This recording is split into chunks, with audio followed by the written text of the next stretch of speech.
સુરતમાં આજે ધારાસભ્ય ચૈતર વસાવા અને આનંદ પટેલ આદિવાસી યુવાનો સાથે આંદોલન પર ઉતરે છે। છેલ્લા લાંબા સમયથી ડીજીવીસીએલની પરીક્ષા પાસ કરીને બેઠેલા યુવાનો હજી પણ બેરોજગાર છે અને તેમની નિમણૂક કેમ નથી થઈ રહી તેને લઈને ધારાસભ્ય ચૈતર વસાવા અને આનંદ પટેલ છે તે આક્રમક જોવા મળ્યા હતા। શું હતો આ સમગ્ર મામલો, વિગતે વાત કરીએ આ વિડીયોમાં।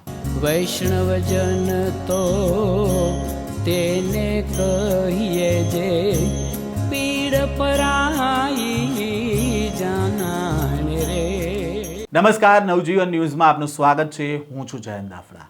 આદિવાસી વિદ્યાર્થીઓના મુદ્દે ધારાસભ્ય ચૈતર વસાવા અને આનંદ પટેલ અવારનવાર એક સાથે આંદોલનમાં જોવા મળતા હોય છે। તેવામાં આજે ફરી એકવાર ચૈતર વસાવા અને આનંદ પટેલ સુરતમાં ધરણા પર ઉતરી આવ્યા હતા। ડીજીવીસીએલ દ્વારા 2024માં ઇલેક્ટ્રિકલ આસિસ્ટન્ટની ભરતી બહાર પાડવામાં આવી હતી। જો કે આ ભરતી પડ્યા પછી તેનો પોલ ટેસ્ટ પણ લેવામાં આવ્યો અને જાન્યુઆરી 2025માં લેખિત પરીક્ષાઓ પણ યોજાઈ। 1800 જેટલી જગ્યા માટે ભરતી કરવાની હતી, તેનું મેરિટ લિસ્ટ પણ બની ગયું અને આ વાતને 10 મહિના થઈ ગયા છતાં પણ ઉમેદવારોને નોકરી નથી આપવામાં આવી તેવો આક્ષેપ ચૈતર વસાવા દ્વારા કરવામાં આવ્યો છે। ઘણા આદિવાસી યુવાનો યોગ્ય લાયકાત ધરાવતા હોવા છતાં પણ અત્યારે બેરોજગાર છે અને આઉટસોર્સિંગ થકી બહારના લોકોને ગેરરીતિ કરીને નોકરી આપવામાં આવી રહી હોવાનું અને લાયકાત ઉમેદવારોને અવગણના કરવામાં આવી રહી હોવાનો આક્ષેપ છે તે ધારાસભ્ય દ્વારા કરવામાં આવી રહ્યો છે। આ મામલે પહેલા તો શું કહી રહ્યા છે આનંદ પટેલ અને ચૈતર વસાવા, તેમને સાંભળીએ।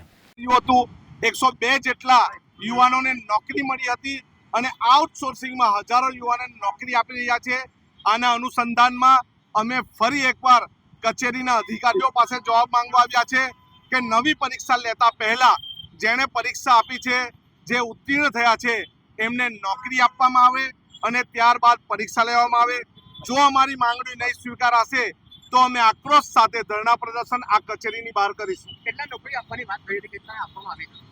નોકરી આપવાની વાત 800 થી 1000 જેટલા યુવાનો હજુ બેરોજગાર છે, જેની પરીક્ષા લેવાઈ, જે ઉત્તીર્ણ થયા, જેને એપ્રેન્ટિસ કર્યું, જેને આઈટીઆઈ કર્યું, એ બધાને નોકરી મળવી જોઈએ અને જેટલા પણ આઉટસોર્સિંગ વાળા છે, જેને પરીક્ષા નથી આપી, એને ત્યારબાદ નોકરી મળવી જોઈએ।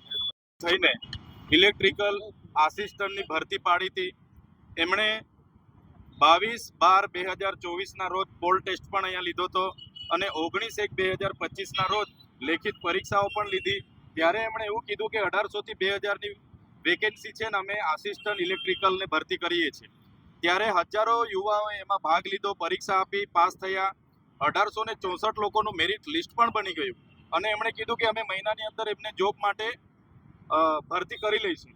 બાદમાં આજે 10 મહિના થઈ ગયા પછી પણ એ લોકોની ભરતી થઈ નથી। અમે વચમાં રજૂઆત કરવા માટે અહીંયા આવ્યા હતા, તે દિવસે 65 લોકોને એ લોકોએ ઓર્ડર આપ્યા અને હાજર કરી લીધા છે। હજુ પણ 1800 જણ પેન્ડિંગ છે।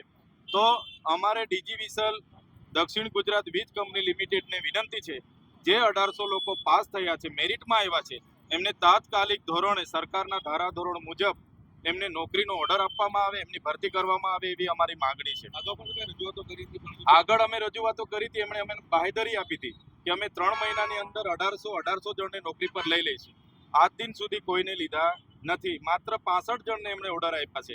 એમણે અમને જાણવા મળ્યું છે કે દિલ્હીની એક પ્રાઇવેટ કંપની છે, જે ભાજપના મોટા નેતાની કંપની છે, એને બારોબાર મેન પાવર પૂરું પાડવા માટેનો કોન્ટ્રાક્ટ આપી દીધો છે અને એ લોકો પોતાના દિલ્હી, યુપી, બિહાર અને ઝારખંડથી લોકો મંગાવે છે અને અહીંયા મેન પાવર પૂરો પાડ્યો છે। ત્યારે સ્થાનિક લોકોને રોજગારી નહીં મળશે તો અમે સખત શબ્દોમાં વિરોધ કરીશું અને જે લોકો સિલેક્શન થયા છે એમને પણ આજ દિન સુધી એમણે નોકરીમાં હાજર નથી કર્યા, જેનો અમે વિરોધ કરીએ છીએ। જો સમયે આ લોકો નિર્ણય નહીં લેશે તો અમારી આખી સુરતની ટીમ, એ ઉમેદવારો અને અમે બધા સાથે રહીને આવનારી રણનીતિ કઈ રીતના બનાવવાની છે અમે બધા નક્કી કરીશું અને આવનારા દિવસોમાં આનાથી પણ મોટા કાર્યક્રમો અમે હા, વલસાડના પણ ઘણા યુવાનો આ ભરતીમાં પાસ થયા છે અને અનંતભાઈ પણ ગઈ વખતે આવ્યા હતા અને આજે પણ તેઓ આવે છે।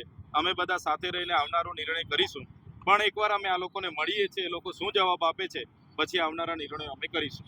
આદિવાસી ઉમેદવારોને રોજગારી મળે તેને લઈને વિરોધ કરવામાં આવ્યો. આ દરમિયાન કોંગ્રેસના ધારાસભ્ય અનંત પટેલ અને આમ આદમી પાર્ટીના ધારાસભ્ય ચૈતર વસાવા પણ સાથે જોડાયા હતા. અનંત પટેલના જણાવ્યા અનુસાર ઘણા આદિવાસી યુવાનો યોગ્ય લાયકાત ધરાવતા હોવા છતાં બેરોજગાર છે. આઉટસોર્સિંગ થકી બહારના લોકોને ગેરરીતિ કરીને નોકરી આપવામાં આવી રહી છે અને લાયકાત ઉમેદવારોની અવગણના થઈ રહી છે. અનંત પટેલે ચેતવણી આપી છે કે જો માંગણીઓ સ્વીકારવામાં નહીં આવે તો અનિશ્ચિત કાળ માટે ધરણા શરૂ કરવામાં આવશે અને તેમણે વધુમાં કહ્યું છે કે ગત જુલાઈ મહિનામાં વિરોધ કરવામાં આવ્યો, ત્યારબાદ લગભગ 60 ઉમેદવારોને નોકરી આપવામાં આવી, પરંતુ